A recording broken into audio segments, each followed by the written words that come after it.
Hello guys, welcome back to my channel. If this is your first time stopping by this channel, my name is Lovelyn and you're watching Love and Kids Home. So please feel free to join this family by clicking on the red subscribe button below this video. And to our returning subscribers, I thank you guys so much for your constant love and support. You guys are amazing. So in today's video, I'll be sharing with you how I traveled from Cameroon to Canada with an overdue pregnancy. So please grab a chair and get all the gist.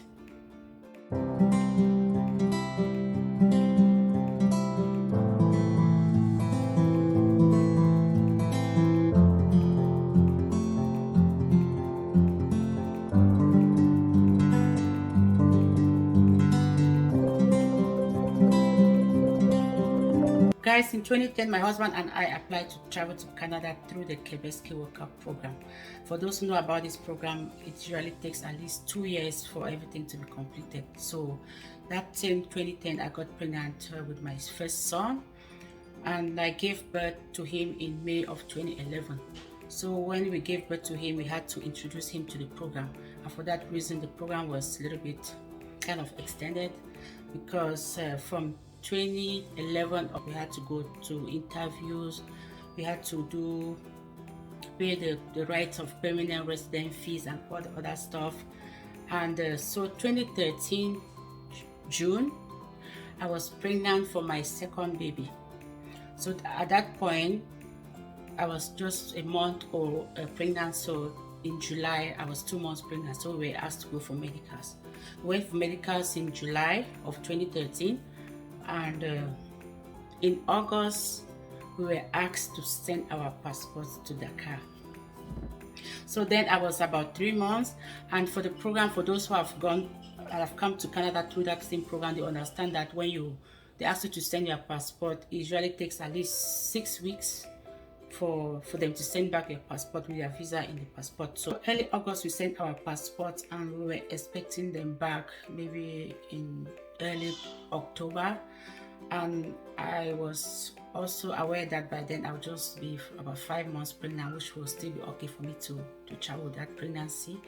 That October came and passed, November came and passed, December came. I remember my husband was on vacation then because he used to work in a different province, so he came home and he never went back to work because he knew he was just gonna travel. So December came and passed, January came and passed, guys. Oh my goodness, we were just so worried. I was just going to the internet place to check my mails. Then we did not have this also I used to go to the internet place, a public place, to check my email. So on that fateful 20th of February, I'll never forget that day, I went to check my emails in that internet place, and when I got there, I opened my mails. I saw an email that says your passports are ready for pickup at the DHL office at Bonanjo, for those who are from Cameroon. Guys, if you know what happened to me at that moment, I don't know, you mothers in the house, have you ever had that sudden urge to have a poop? I'm sorry to say that, but with pregnancy, immediately I read that mail, guys, that was the feeling I had. I had that feeling of like to use the bathroom immediately. Like from that internet place to my house was just about a 5-minute walk, but I could not get home to use the washroom, guys. I had to stop by a neighbor's place just to ease myself. Like, I don't know, it was kind of excitement or something, but after that excitement, then came the reality, right? Because at that point I was ready, guys. My due date was February 28th. So the passport came on the 20th, which was a Friday. So those offices were already closed because I was checking my mail. It was already in the evening of that Friday. So I was supposed to go pick my passport on a Monday. So on that weekend, we were just like thinking of what to do. We were very confused, like, because since they were like the passport were really over delay like that, we were like thinking that if they come or they don't come, I don't know. Maybe with my condition, maybe my husband will travel before me, or I'll give birth and leave the baby and follow. We were just confused. Like, I'm just like, those are the things that were in our minds, and we were just confused at that point. So on Monday we decided to go back to the clinic where we did our medicals, just to find out if it's possible for me to travel with that condition. So we went to the doctor who was in charge of Canadians medicals, and we met him. This doctor, of course, if you have to travel with that kind of condition, maybe you need a permission or a signed document from a doctor to show that you can travel. So that doctor told us that no doctor will sign that kind of document. My body was like, oh my God, what will I do? So he went further to explain to us how a colleague of his was in this kind of condition, but she was like 7 months pregnant. So she kind of disguised or dressed in a big gown, and she traveled, and she was able to give birth in America. And she said, lovely, this baby will not come in 4 days. Go and pay that flight. Immediately he said that, I was like, I had my legs were so like uplifted, like I felt so light. I just jumped up like that. I was there with my husband that day, and we just went straight to the flight agency. And yeah, as I said, my due date was February 28th, so the only available flight was on March 1st. So we had nothing to do. No, like we had just 4 days after we received our passport to travel, and there was nothing for us to do.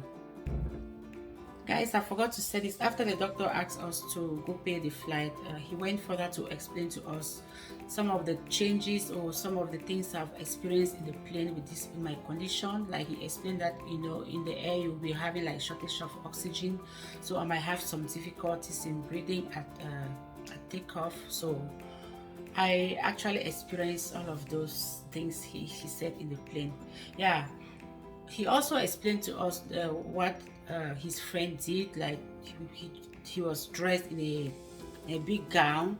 So when I got home, I called my cousin who was here in Canada then, and she gave me this idea that I should go to the market, like Marché, those from Cameroon, Marché Kululung, and meet a tailor who can sew me a big gown with some foam here, just to like my tummy was big, so they had to sew me a gown that would balance up my tummy and my chest, so it would just be like I'm just round lady. So I went to Marché Kululung and they sewed me a kaba blouse, those from Cameroon.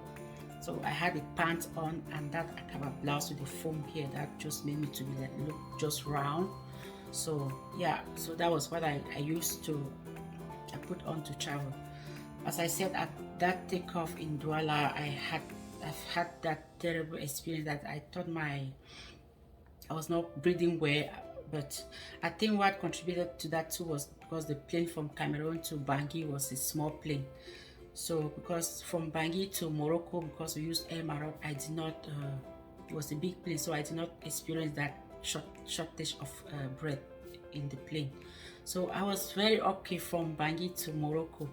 So from Morocco, the next stop was to be in Canada. So at the entrance to the plane, the immigration there were asking my husband to show a document about my son, my first child. You know, when you're traveling with a child, you have to show them a document to prove that that child is yours. So when they were asking my husband, look at me, I was there shifting behind, trying to squeeze my tummy in, you know. I was like, oh my God, what are they asking about? Are they asking about me?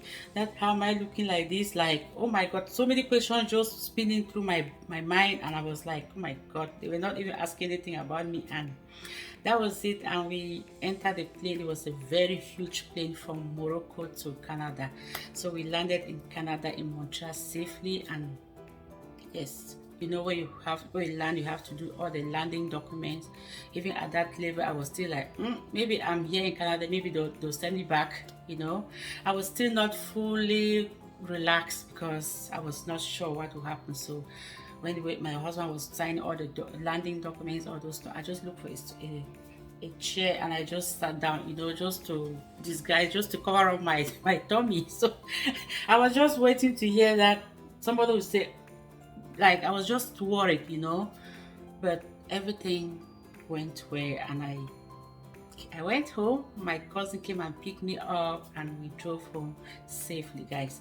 So I don't want this video to be too long, so this will just be like part 1 of this video, and keep an eye on my page for part 2 of this video, because I'll be sharing with you how it all happened after I landed in Canada, with delivery and payment of bills, everything. So keep an eye on my page, as I said. So guys, thank you so much for watching this video. See you guys in my next video. Bye bye.